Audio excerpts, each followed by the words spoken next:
Once upon a time, there was a lady named Kelechi. Kelechi was a young medical student. She had just left Ugozie, her boyfriend's house, very late in the night when she stumbled upon a young pregnant lady called Uzoma, seated by the roadside. Uzoma appeared to be in so much pain, and Kelechi could tell from the way she wailed. "Young lady, what are you doing out here all by yourself? It's almost midnight. Where is your husband or your family?" Uzoma, still crying in pain, replied her, "My father disowned me for getting pregnant out of wedlock. And my mother died when she was giving birth to me. I have nowhere to go." Kelechi had pity on Uzoma, but her house was very far. She came to see her boyfriend, Ugozie, and was on her way back home when she saw Uzoma. So she decided to take Uzoma to Ugozie's house. When they got to Ugozie's house, he felt unsettled that Kelechi brought a pregnant stranger to his house without asking him first. So he asked Kelechi, "Who is she? And why did you bring her to my house?" Kelechi explained that Uzoma was homeless and helpless. She pleaded with Ugozie to accommodate her.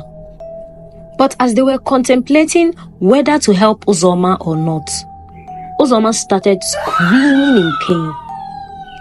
Kelechi quickly ran to where she sat. She observed Uzoma closely and discovered that her water had broken and she was already contracting. Since Kelechi was a medical student, she had been taught what to do in such a situation. She quickly spread Uzoma's leg and instructed her on what to do. However, Uzoma, who hadn't eaten for some days, was very weak. Kelechi urged her to push as hard as she could, with all the strength she could gather. "If you don't push, you might lose the baby and your life as well. Please, gather all the strength you can and push."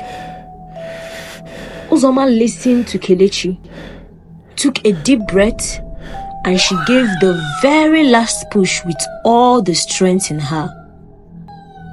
Immediately, the cry of the baby filled the atmosphere. Kelechi carefully cut the umbilical cord and kept the placenta aside. When Kelechi had finished cleaning the baby up, she took the baby to where Uzoma laid and asked her to carry her beautiful baby. But Uzoma didn't respond. Kelechi gently kept the baby and placed her ear very close to Uzoma's chest. But Uzoma's heart wasn't beating and she had no pulse. She was dead. Kelechi became very shocked and afraid. She didn't know what to do. She ran to meet Ugozie, who was in the living room watching a movie. "Ugom, she's dead. The lady is dead. What should I do?" Kelechi asked Ugozie why she trembled in fear. "She's a total stranger, and there's no one you can call on to help you. Why don't we just dump our corpse by the roadside? It's past midnight already." "Dump our corpse by the roadside? What if someone sees us? Why don't we call the police for help?" Who would believe that you were simply a caring citizen who wanted to help? They would ask you why you brought her to my house and not the hospital. The police would pin her death on the both of us and send us to jail. Don't worry about it. I will do it myself. But if you dump her corpse by the roadside, what happens to the baby? Don't worry about the baby. We would keep her. But you know we're still struggling. You're just a petty trader and I'm still in school. How would we manage? Don't worry about that. I know we would be fine. Kelechi trusted Ugozie and permitted him to dispose the corpse of Uzoma. She took the baby inside the room and wrote a list of drugs for Ugozie to purchase in order to take care of the baby without having to visit the hospital. Ugozie wrapped Uzoma's body in a white cloth and placed her in the trunk of his small car. Then he took the baby's placenta and hid it in a polythene bag. Unknown to Kelechi, Ugozie had other plans for the corpse of Uzoma. As he drove, he quickly placed a call across to a strange number. It rang for a while before an elderly man picked up the call. Why are you calling me this late in the night? I have told you that you have to do as the spirit demanded in 10 months, or you would run mad. Something came up. I had a rare opportunity. Now I have both the fresh corpse of a recently deceased mother and the baby's placenta. The elderly man sounded excited when Ugozie broke the news to him. He told Ugozie to come to his shrine immediately. Ugozie and Kelechi had been in a relationship since she gained admission into the university. She had been friends with Ugozie for a year before they entered the relationship. They were both from poor families, but Kelechi was contented with what she had. She genuinely loved Ugozie and promised him that she would stand by him no matter what. This made Ugozie to cherish and love Kelechi with all his heart. But a month ago, Ugozie ran into one of his friends from high school, whose name was Ade. Ade was in a very luxurious car when he saw Ugozie buying some items in the market. They met and exchanged pleasantries. Ade took Ugozie to a very fancy restaurant and spent a lot of money for their food and drinks. They discussed about their pasts and their accomplishments.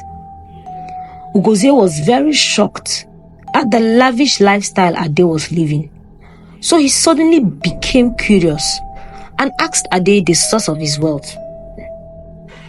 But Ade told him, some stories are better left untold. Trust me, Ugozie, you are better off as a petty trader. Continue your struggle with Kelechi, and with time, you will be successful. My guy, I don't want to continue suffering as a petty trader. I want to be rich as you. I also want the fancy cars and the big mansions too. Please, help me, Ade. My friend, I took a shortcut in life and I'm currently regretting it. I wish someone had told me what I'm telling you right now. The price to pay is not worth it. Ade, my good friend, let me be the judge of that. Just tell me what I need to do. I am willing to do whatever it takes. I'm ready to pay the price to be wealthy. Ugozie kept pressuring Ade until Ade finally accepted to tell him. The next day, Ugozie lied to Kelechi that he was going to another state to buy some goods. Ade took Ugozie on a very long journey to a very remote village in another state. When they got there, they met a powerful witch doctor. Ade told the witch doctor about Ugozie and how desperate he was to become wealthy and famous. Baba, my friend here says he wants to live and enjoy life like me, and is willing to pay the price. I hope you warned him that there is no going back once the spirit tells him to perform a task. He has to perform it. He has told me everything I need to know. I am willing and ready to do anything to be as wealthy as my friend, Ugozie replied. The witch doctor gave Ugozie some cowries and asked him to shake it, blew some air inside it and poured it into a calabash. Ugozie did as the witch doctor had instructed and awaited his fate. The witch doctor looked inside the calabash and made some incantations. Then he laughed hysterically and told Ugozie, "For you to get rich, you need to bring the placenta of a newborn baby and the corpse of the baby's mother." Ugozie was shocked beyond belief. He couldn't believe his ears. He wanted to change his mind, but the witch doctor warned him that he had only 10 months to do as the spirit instructed, or he would become a mad man. Then the witch doctor asked them to leave his hut. Ade told Ugozie not to worry. He promised Ugozie that they could get what the witch doctor had requested from a hospital. But Ugozie wasn't comfortable with the arrangement. He didn't want to have blood on his hands. If he had known taking a person's life was the price, he wouldn't have gone this far. Ade saw how disturbed and scared Ugozie was. He warned him once again. "It's either you do this or you lose your life. I warned you, and you assured me that you are ready to do whatever it takes. But you never mentioned I had to commit murder. I've never killed a person. I'd rather remain poor than deprive another person of their life."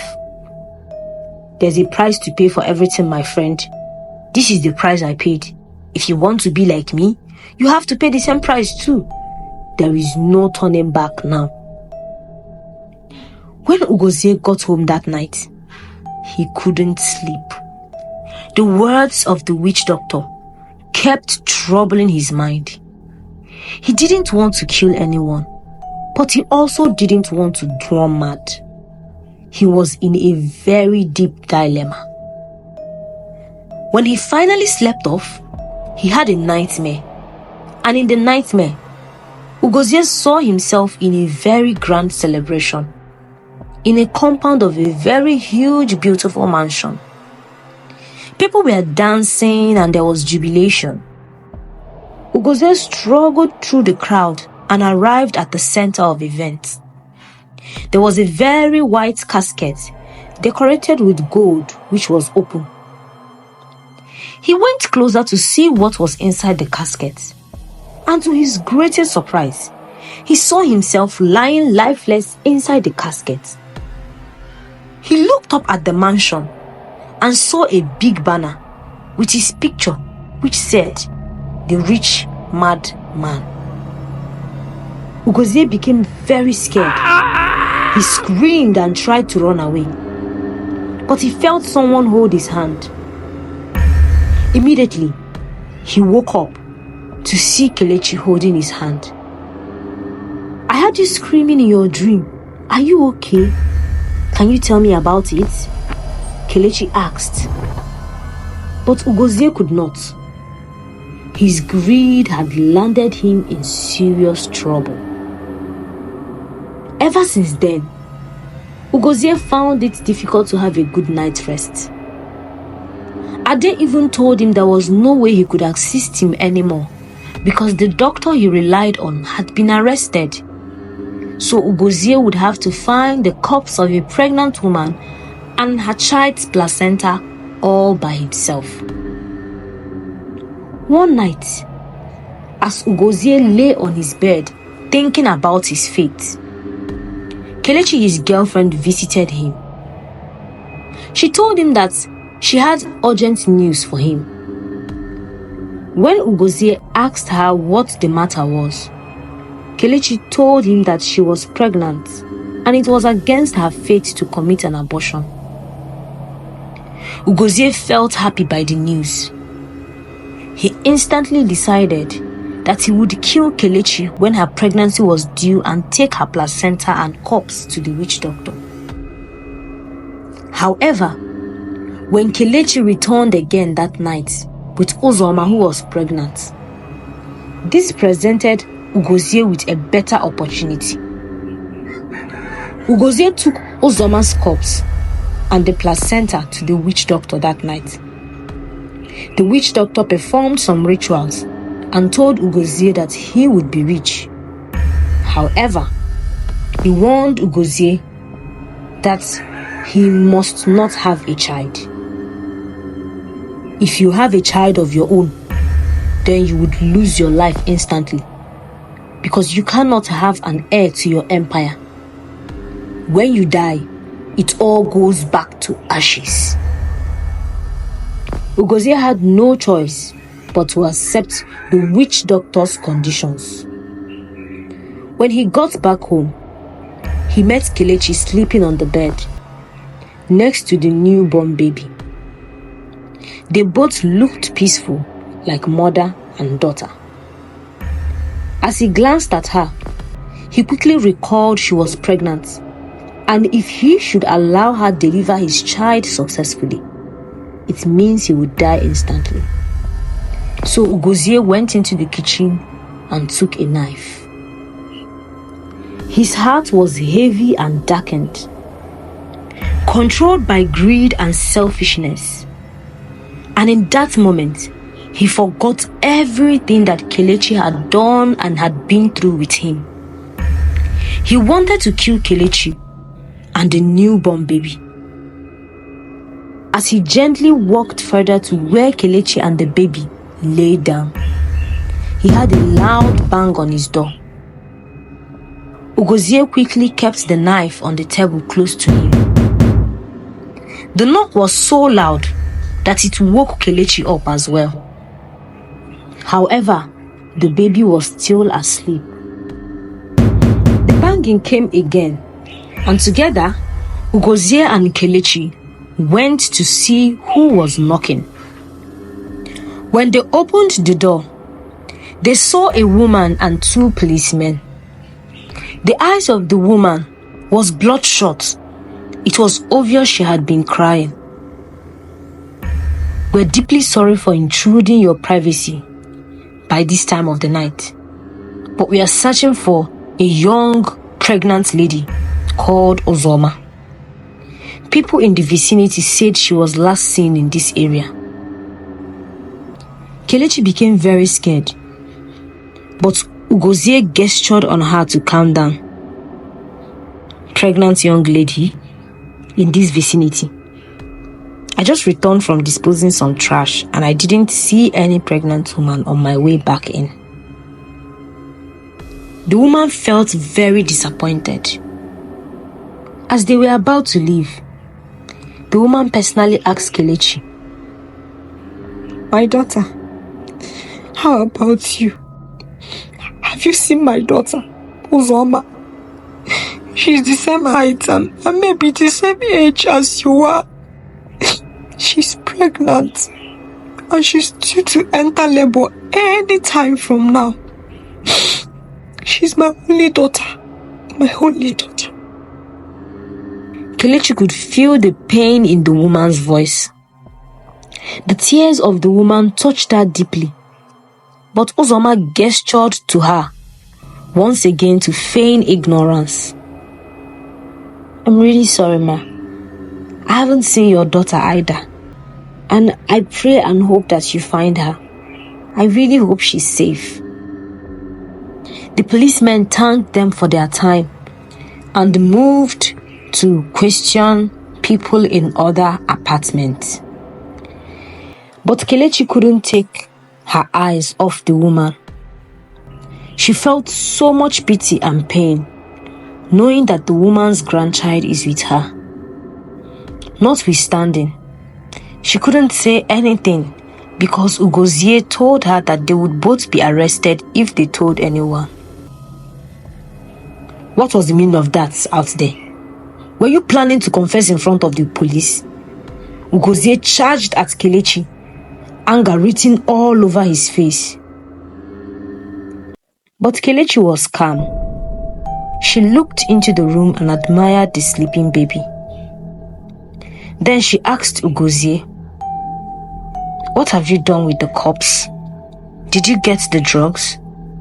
I didn't know when you returned. You took a while. I had to go far away so that no one sees me. I have disposed the corpse and I've also bought the drugs." Ugozie lied perfectly and Kelechi believed him. The next day, Kelechi stayed home. She didn't go to school because she needed to take care of the baby. When she switched on the television, the first station she tuned to was talking about Uzoma, the young pregnant lady whose baby she was nurturing. Uzoma was the only child of Mr. and Mrs. Nnamdi, a very wealthy family. However, things changed for them when Mr. Nnamdi's container of goods fell into the high sea without insurance. The news of the tragedy touched Mr. Nnamdi deeply, and he developed a heart problem.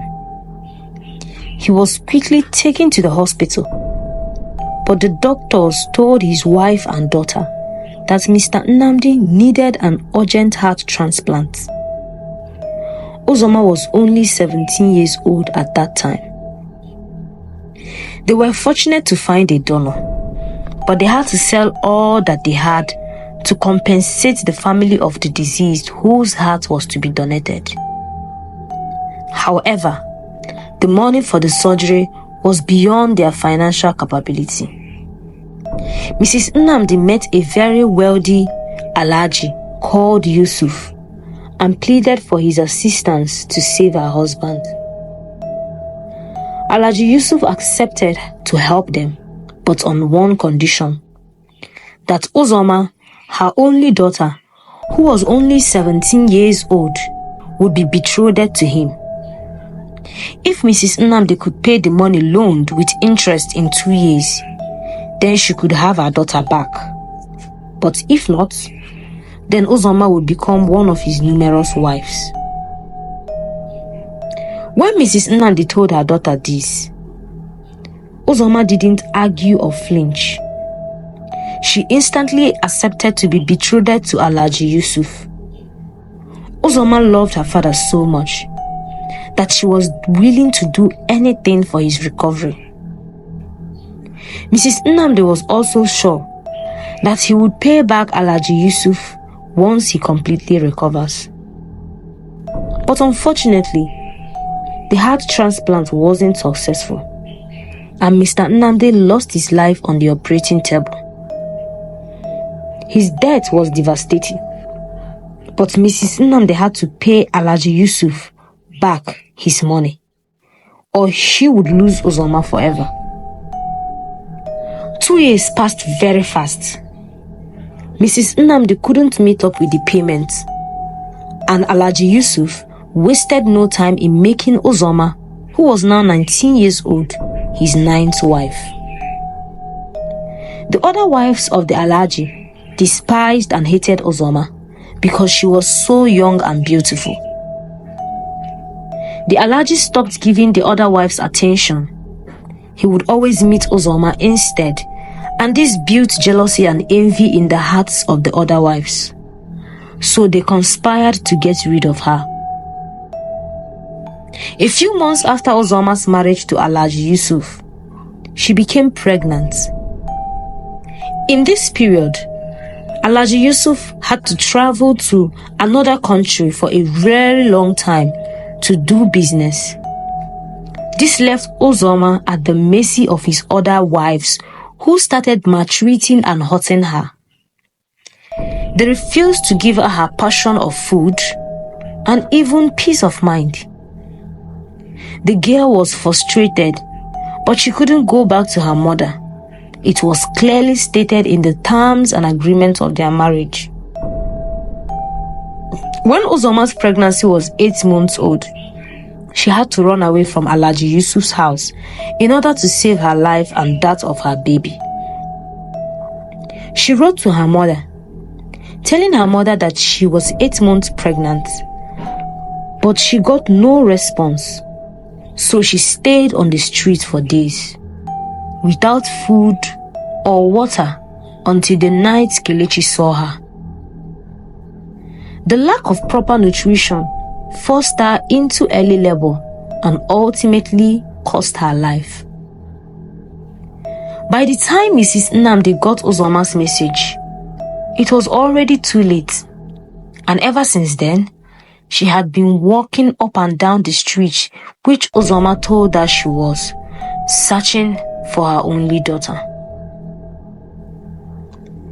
Kelechi was shocked at the revelation. She started crying deeply. However, she found it strange that unlike most babies, Uzoma's baby was peaceful and hardly cried. As she fed the baby with the things she had asked Ugozie to buy, she began contemplating if to report to the nearest police station. Meanwhile, Ugozie and Ade was at the witch doctor's house again. The witch doctor applauded Ugozie for doing what needed to be done. Once again, he reminded Ugozie of the conditions he was given. You must not have a child. It doesn't matter if you are aware or not. Once any woman gets pregnant for you and delivers that child successfully, the life of the child would replace yours. Ugozie nodded his head in agreement to the witch doctor's terms. But he was foolish to believe that the devil offers a fair deal. One more thing, the witch doctor said. Every decade, you have to bring someone into the circle. You have to convince someone to do just as you have done, or you would run mad. Instantly, Ugozie realized why Ade was still single and without kids, despite having so much wealth around him. He equally realized that meeting Ade wasn't a coincidence. Their encounter was premeditated. Ade had exhausted 10 years already, and he urgently needed to convince someone to join the circle. He knew Ugozie was yet to have a breakthrough in life and would be vulnerable, and that was why he came to Ugozie. But Ugozie had already been roped, and he had no choice but to dance to the tune of the piper. The witch doctor gave Ugozie a pot. Put this pot in your wardrobe. Hide it away from prying eyes. For the day any other eyes except yours should see it, you would run mad. The wardrobe which replaced this pot would be filled with hard currencies every week. They are yours to spend, but not yours to freely give. I don't understand what you mean by they are mine to spend, but they are not mine to freely give. What do you mean? The witch doctor laughed and replied, you can spend the money on yourself, but you cannot be a philanthropist, nor can you be benevolent to people. If you give anyone money without collecting something in return, I think you know the repercussions. It was at this point that Ugozie realized the meaning of his dream. The conditions were too much to adhere to. It takes only a little mistake to fall prey. After the witch doctor had given Ugozie the pot, he permitted them to leave. As Ade drove Ugozie home, Ade's phone rang. On the color screen, it was his mother who was calling him. Ade picked the phone.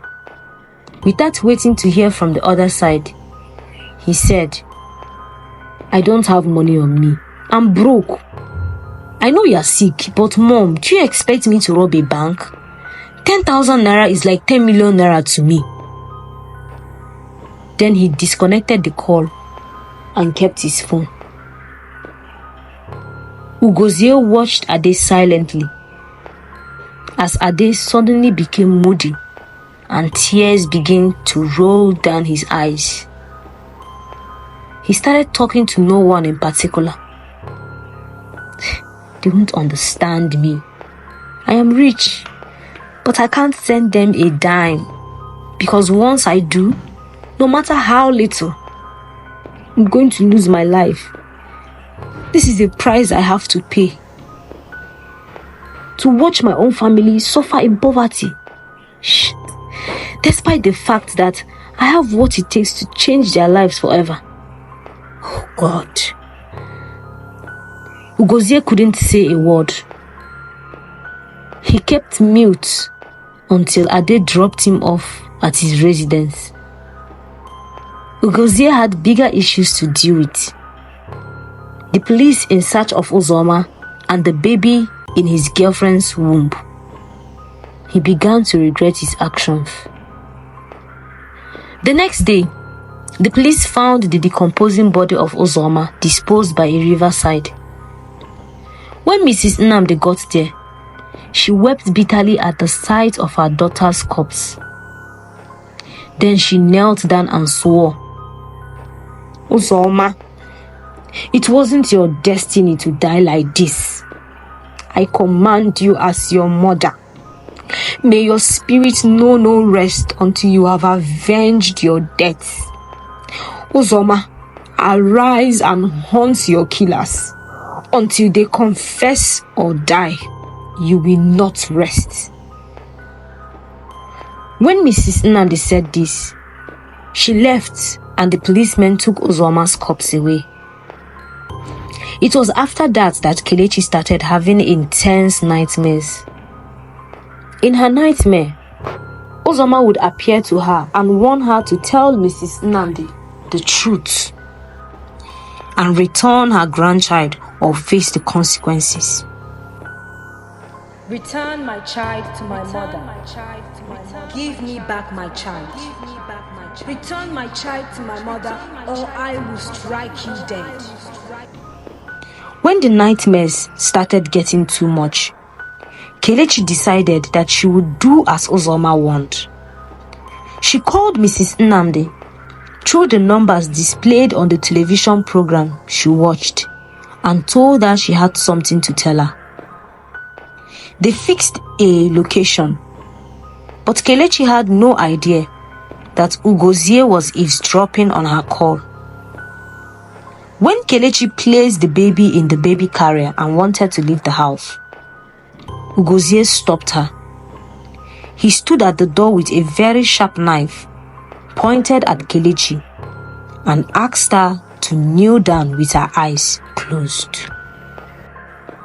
Kelechi became very scared as she slowly kept the baby carrier in which she kept the baby. The baby started crying loudly. While she went on her knees, she could see Ugozie's hand shaking. It was obvious he had no intention to harm her. The baby continued crying loudly, and Ugozie didn't know what to do.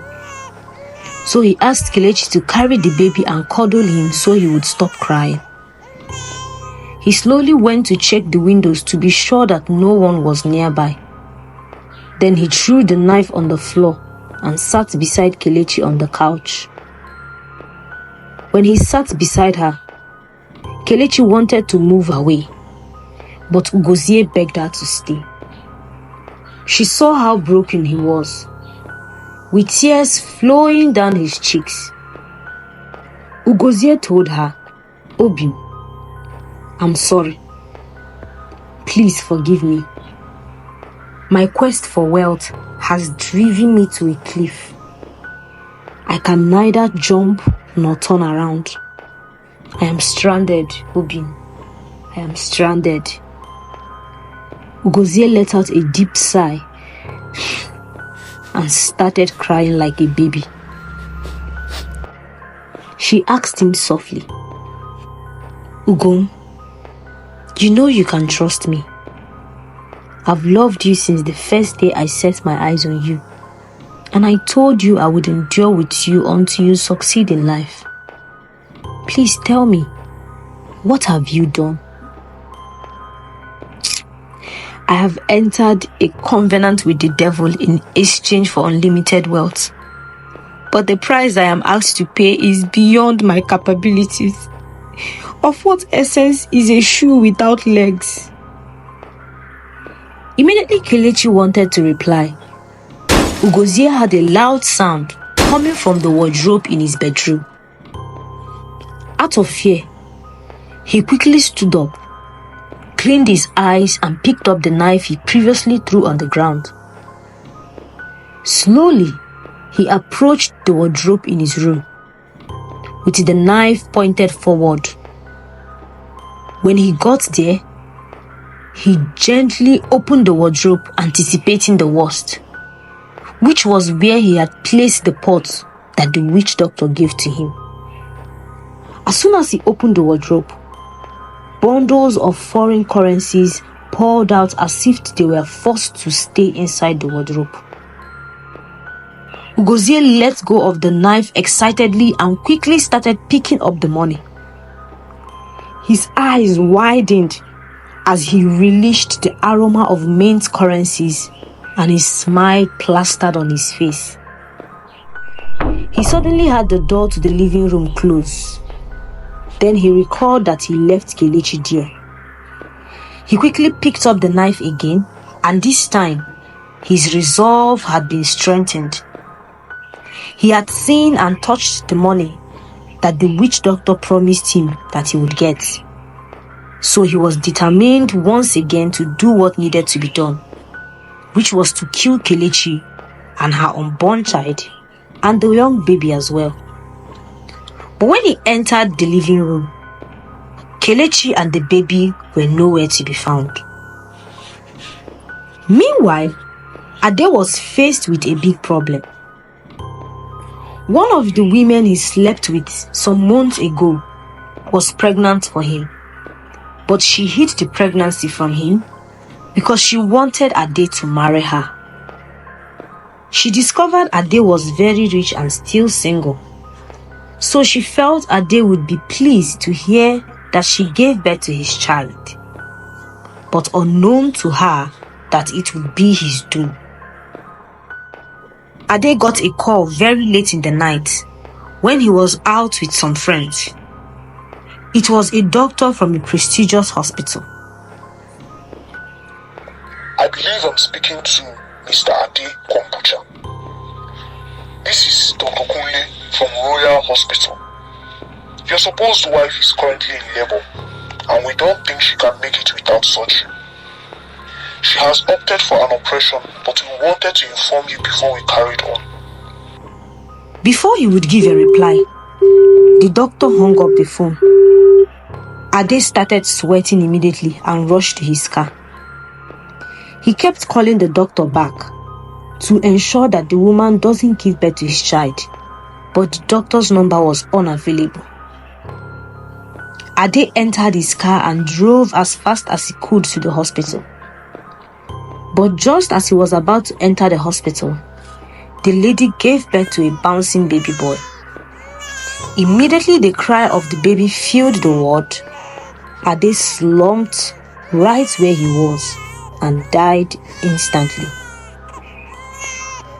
Kelechi took the new baby boy and ran as fast as her legs could carry her to the nearest bus stop she could find.